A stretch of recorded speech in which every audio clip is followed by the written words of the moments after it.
la persona viva está con 7.32. Eso está dentro de lo normal. pH 10 dice. ¿Conoce pH 10? Agua alcalina. Ya que técnica de memorización. Van al supermercado y dicen, denme una agua alcalina, pH 10. Alcalino. Lo contrario de ácido. El ácido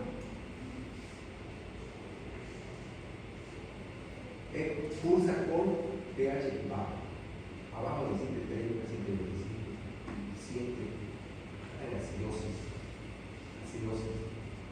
Y si pasa de 7.45 a 8, alcalosis. ¿Ok? Y el mecanismo de compensación para que eso esté parejito es el bicarbonato. ¿Ya? Porque el bicarbonato es alcalino y combate a la acidosis. Entonces, si el bicarbonato es un químico alcalino que combate a la acidosis, ¿cuál va a ser el que combate a la alcalosis? El SO2. ¿Por qué? Porque es ácido carbónico.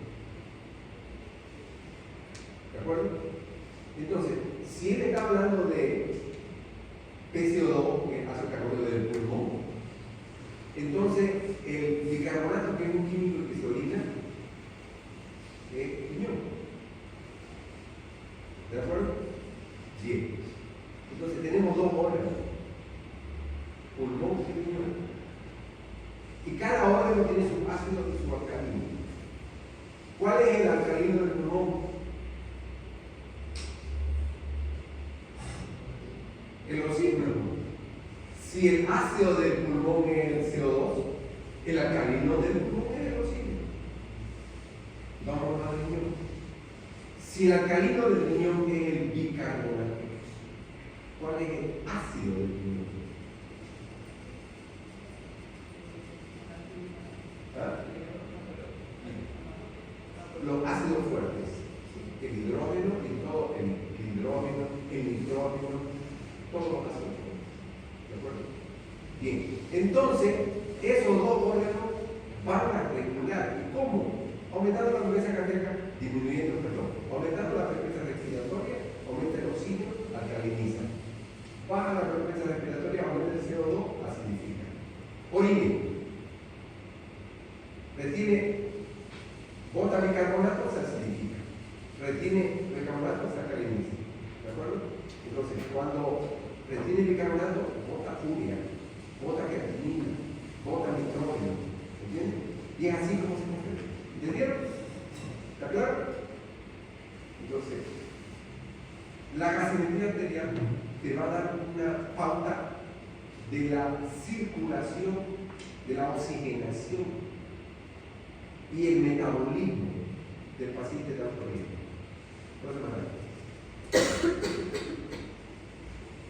Pletismografía es el monitor que está que vos estás viendo la onda que está funcionando. Transductores de control de presión arterial.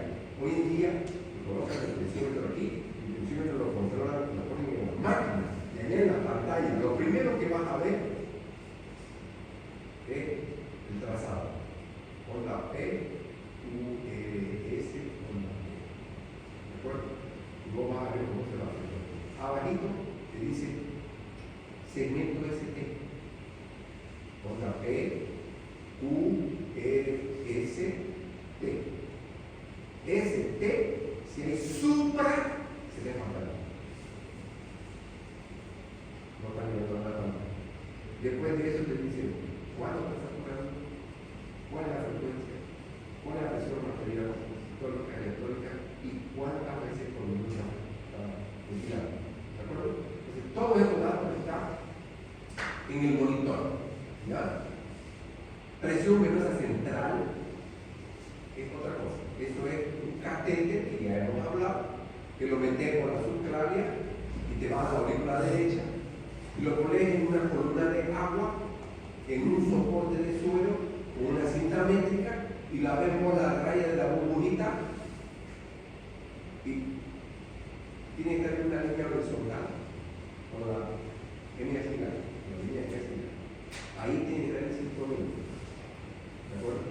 Si le está dando mucho líquido, se te va a subir.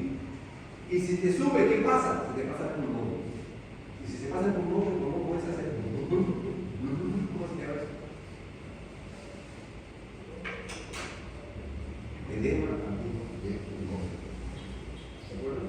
Entonces, para que no lo encharques, está ahogado, está encharcado, está nadando en agua, que pasaste, hermano.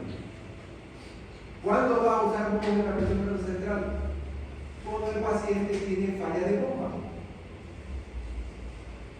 En el preoperatorio, cuando hiciste la rutina preoperatorio, va al cardiólogo. Y el cardiólogo le hizo una prueba de electrocardiograma, ya lo estudió y te va a decir: este paciente tiene una fracción de eyección del 70, 80%. Pero si el paciente tiene una fracción de eyección del 50%, tiene que apenas la mitad de la sangre del equipo. A ese paciente vos le das mucha agua, se te va a ahogar, se va a dar lo mismo. ¿De acuerdo? Pues ahí está la presión venosa central. Schwann-Ganz. El Schwann-Ganz es lo máximo. Un catéter que entra por la vena y se queda una información, una espía para informarte la presión en la aurícula derecha, la presión en el ventrículo izquierdo. Otro va por la arteria pulmonar que sale del ventrículo derecho y va al pulmón, ¿de acuerdo? Que va a la información de esa presión. Pero hay lo que se llama la presión pulmonar en puño. ¿Cómo vas a medir la presión después del pulmón? Es que va a haber un transductor que va a pasar por el pulmón para llegar a la aurícula izquierda, posible, ¿entendés? Pero ese catéter hace el cálculo para que sepa la presión en la aurícula izquierda. Entonces, en síntesis, el Schwann-Ganz es un catéter que te va a dar la presión de las cuatro cámaras cardíacas. ¿Ok? Más la temperatura. Temperatura. Bien. Electrocardiograma. El paciente puede estar con el monitor solamente como trazado, con la P, con el S, con la T. O entonces puede ser un paciente cardiópata que necesita de las derivadas, ¿no? ADS, ADF, ADR, B1, B2, B3, B4, B5, B6. Eso es un electrocardiograma completo para tener más información del corazón. O lo que están haciendo actualmente los anestesiólogos, que ponen un ecógrafo a la del corazón. ¿Cómo?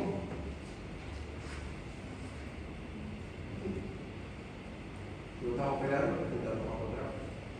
Pero pueden por la boca meterle un endoscopio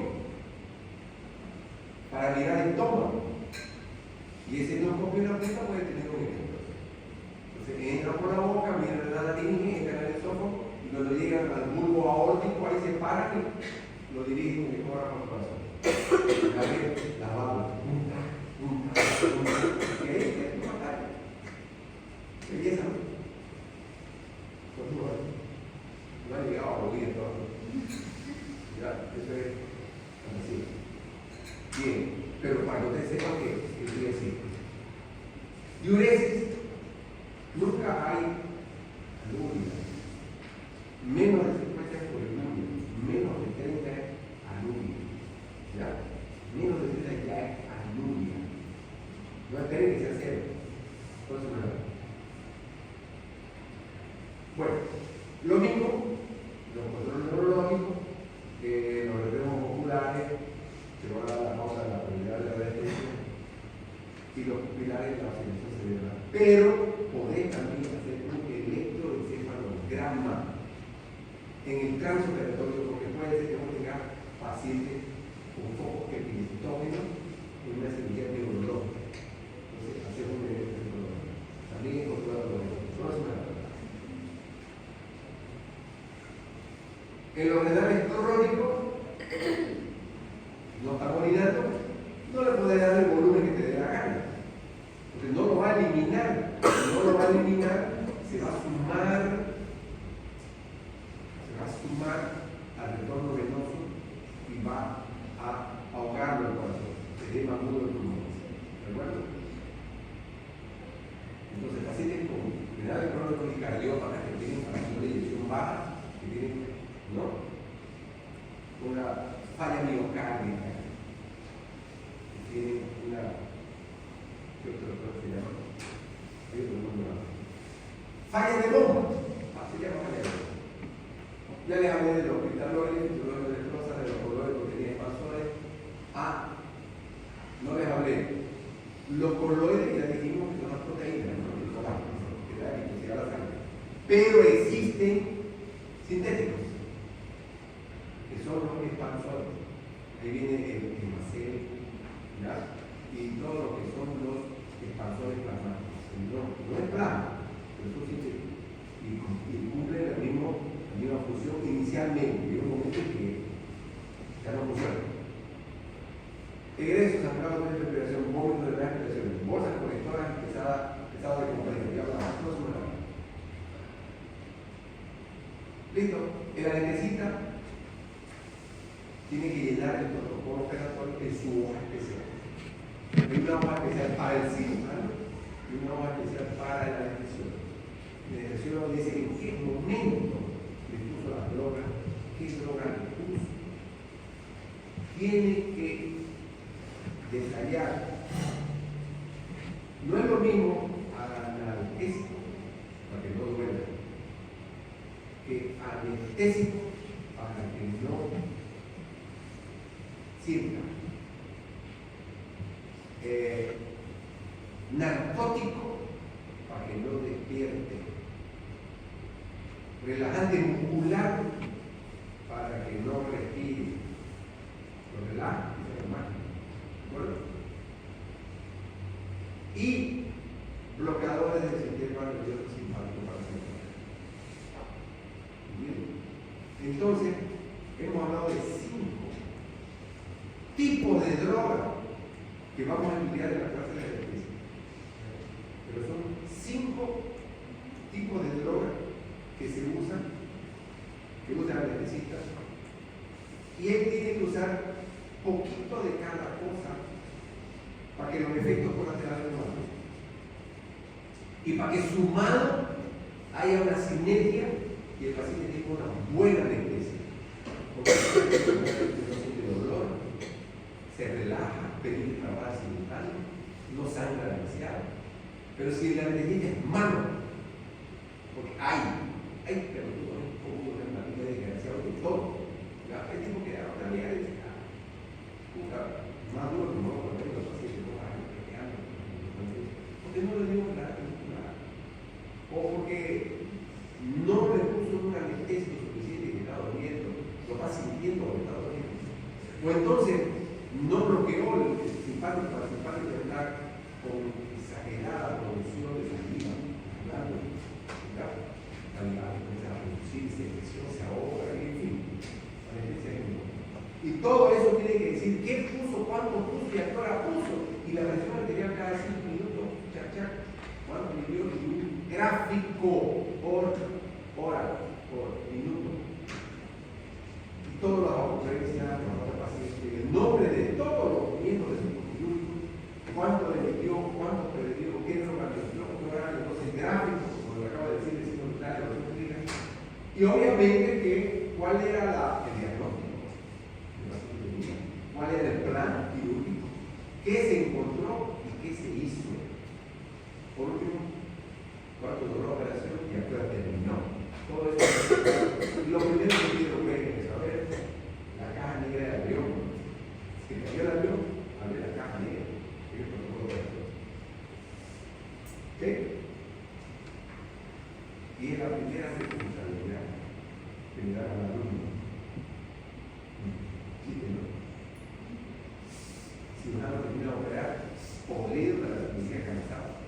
Si no lo hace, se lo dejan, se lo da al presidente del ministerio, de la estudiante, que contigo privada, y viene sin ánimo firme. Sentencia no. Bueno, cuidados generales, antes de que terminemos la clase.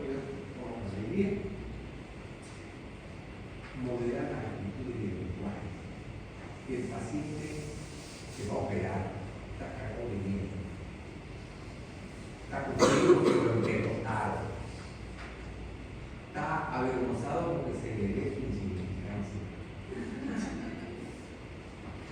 Todo la menos uno, ¿verdad? Si es mujer, se le cae, ¿no? Y si es hombre, no se le sube. Entonces, es el estrés. Y encima que llega a la sala de operaciones y la gente esté cagando de risa. O entonces, comentando cosas que no te las hagan, ¿no? O dijiste tal cosa, yo te digo otra cosa, pero no, yo te escuché que te digo tal cosa. Sucede mucho. Sobre todo en el tema de la psicosis y la anestesia, ¿no? Normalmente que porque le ponen la inyección ya quieren quitar la inyección. No, una cosa es anestesia, otra cosa es narcosis. Entonces, el anestesio lo primero pone el anestésico para regular el plano, el nivel, la profundidad, porque si lo profundizas mucho, cae la presión. Todo anestésico te deprime. Por eso, cerebro. Eso es eso, corazón, pulmón, cerebro. Y arteria. Corazón, arteria, pulmón, cerebro. Todo. Entonces, lo vas a dormir después que digamos, existe tu capacidad de anestesia. Y vas a poner anestésico después que vos le diste un analgésico para necesitar menos anestésico. Y ese anestésico es morfina. Y la morfina también deprime la presión. ¿De acuerdo? Hace concentración. Entonces es un arte, por eso es que existe esa situación. Entonces hay que moderar la palabra porque el paciente puede ser que no esté durmiendo todavía y escucha y se acuerda y te lo representa y te lo cobra. La posición adecuada, si no lo ponemos al paciente en una posición cómoda, él no se va a defender. No te va a decir, oye, estoy con el brazo doblado. Oye, me lo ha dejado mi ojo abierto y me arde, se me está secando, no puedo sentar. Nada, y cuando despierta uno da después, podría tener una lesión nerviosa. Así que dejar un brazo o estar con una úlcera de córnea o un pulmón en atelectasia. Entonces, cuidado con la posición, compresión, estiramiento, no estar activa por eso del paciente. Me pasó. Yo estaba con un canario, aromático,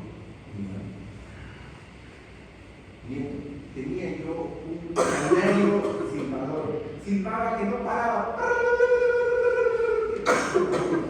y le estaba yo mirando su patita porque tenía su hilito, su patita porque era de vivir, y le estaba curando la herida, y se me acabó una. Y yo coordinando la captura del mantico, me puse texto nervioso, lo apreté y cuando lo agarraba el mantico, ahí estábamos en mano. Lo maté. Pero, mira, ¿cuánto tiempo lo apreté? Entonces, imagínate vos que vos, operando una cirugía, te pongas a conversar así con ustedes, y sabes lo que pasa. Se ponen con el codo encima del codo del paciente a conversar. A huevonear, discutir el sexo de los vacunos y correr los ovarios. No puede, no mata al paciente. ¿Ya? Por favor.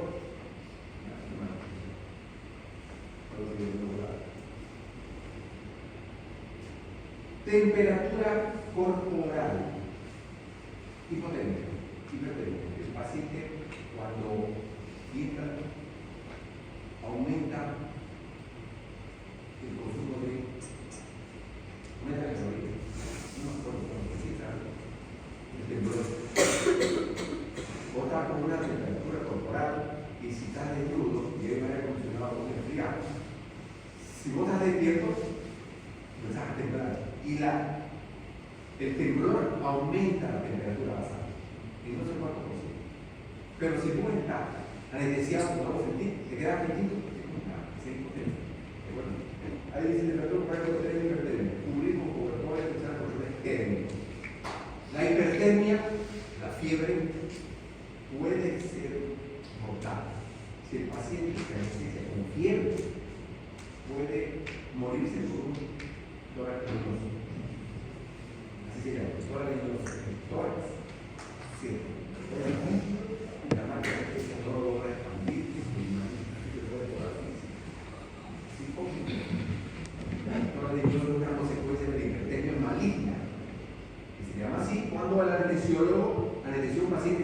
fiebre. ¿Ok? Entonces, conductiva con misericordia, obedecer, pero con vigilancia de sonda y catéteres, porque las sondas y catéteres no tienen pericarditismo y si están acomodados se ocluyen y te dan un falso resultado.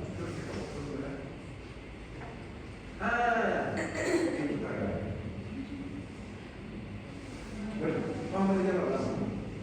Las complicaciones, hemodinámica, el estado de choque, intoxicación, taquicardia, poliuria, validez, lluvia, acidosis, todo lo demás. Choque cardiogénico es cuando el corazón no bombea y la presión se cae. Choque es presión al suelo. ¿De acuerdo? Presión de 120 por 80, lo mínimo para que el riñón filtre es la presión de 50 a 60. ¿De acuerdo? Abajo de 60, el riñón tiene la insuficiencia aguda. No filtra ese nombre. Entonces, si el corazón se ha infartado o ha sangrado el miocardio y el pericardio está íntegro y se acumuló un coágulo de sangre en el miocardio y el pericardio, se junta con el sangrar, una arritmia, un bloqueo de rama, un desequilibrio electrolítico, miocarditis, eso es un choque cardiogénico. O el choque hipovolémico cuando se filtra la sangre, hemorragia, dehidratación, se vea como el cólera, secuestro a tercer espacio, cuando no hay proteína, el agua no se queda en el vaso. Por la porosidad de la vena, como ya lo hablé de la presión hidrostática, se sale y se va a la grasa. Así se parece a Michelin, así, puro agua. Eso se llama encharcado. ¿Ya? Entonces, estamos hablando de arritmia, bloqueo de equilibrio electrolítico y carditis, presión hipovolémico, ¿no? Hemorragia de secuestro, quemadura, no hay epidemia, toda el agua se sale para afuera. Pancreatitis, pierde porque ya hace choque, problemas también, presión central disminuida, hipotensión, taquicardia. Y el choque microvasógeno, ¿qué es el choque microvasógeno? La arteria, presión 120, ¿ok? Vena, presión 80. La presión de ida mayor, tiene que recorrer todos los extremos del cuerpo, llegar a la parte más lejana. Allá, perderse en una playa, como el agua que viene del río corriendo y se va consumiendo en la arena y se pierde. ¿De acuerdo? Río más grueso, menos grueso, menos grueso, más ramificado, al final se aparece en el camino. ¿Ok? Hay en la arteria un músculo que está regulando esa salida de la sangre arterial. ¿Entiendes? Hacia la arena de la playa. Ese se llama el capilar arterial. ¿Ok? Cuando la persona está con presión alta, toma un bloqueador, un beta bloqueante, para que bloquee ese esfínter y el esfínter se abra y la presión arterial baja. Van a empezar a hablar de presión arterial y de los beta bloqueantes. ¿Qué es eso? Bloqueantes de la adrenalina, estrés, simpático, obsesión, presión alta. ¿De acuerdo? Bien. 5 micras es el calibre del capilar arterial. ¿Correcto? Y al otro lado del río hay una vénula que está recogiendo toda la sangre que vino por el río, se esparció en la arena del río, mojó todo el terreno, pasó el cultivo y al otro lado del cultivo vuelve a caer a otro canal que va aumentando el calibre y va yendo una vena molesta. ¿De acuerdo? Ese es el retorno venoso que va a ir al corazón derecho. Y esa vena también tiene un capilar que lo regula.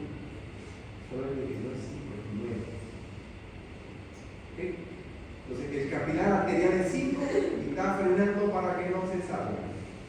Y el capilar venoso es 9 y está abriéndose para recuperar el retorno venoso. Cuando hay una acidosis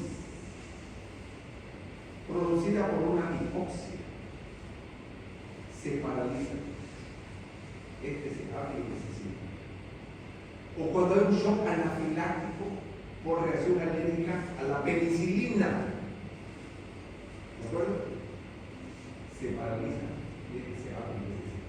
O hay una lesión medular central neurológica en que se paraliza la arteria. Se abre. Si este se abre, toda la sangre se sale a la playa.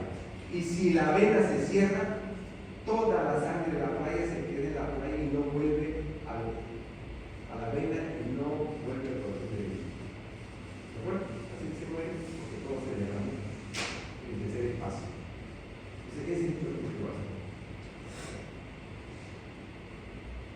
¿Qué más? Entonces, en caso de choque séptico, no permite ir a final. ¿Qué más? Bien, ahí vienen las complicaciones. Complicaciones pueden ser tempranas tardías. Eso es importante, no se me toque. ¿Cuáles son las tempranas? ¿Cuáles son las tardías? Temprana es la inmediatamente, ¿no? Suministro de oxígeno, cantidad suficiente, cianosis. Prioridad de la ley superior por una dentadura o por la lengua superiores de la boca, media que de los propios y inferiores de los labios. Membrana vitreocapilar, neumonía, transporte insuficiente, hemoglobina baja, captación central normal de saturación, depresión respiratoria por drogas anestésicas. Esas serían las depresiones tempranas, ¿ya? Del trazo operatorio. Tardías. Pero las tempranas son las, como hablamos, ¿no? Fíjense, las tempranas son cianosis, locura, el paciente va a entrar en taquicardia, va a hacer hipotensión arterial y va a hacer arritmia. Hasta ahí, hipotensión, falta de flujo, arritmia. Hasta ahí es temprano. Si sigue, va a complicar, ya no va a ser taquicardia, ya no va a ser arritmia, ya se comienza a bajar la frecuencia bradicardia, ya se le da muy bien. A partir de la bradicardia, se dilata la taquicardia. La hipotensión ya no es arterial solamente, sino que ahorita vena ya. Ya se cerró la vena, ya no sangre, no tiene presión vena, cae también. Esa es la vena. Y cuando cae la venosa, parada cardíaca. ¿Correcto? Eso es a una compresión respiratoria. Posible. Vamos a la circulatoria.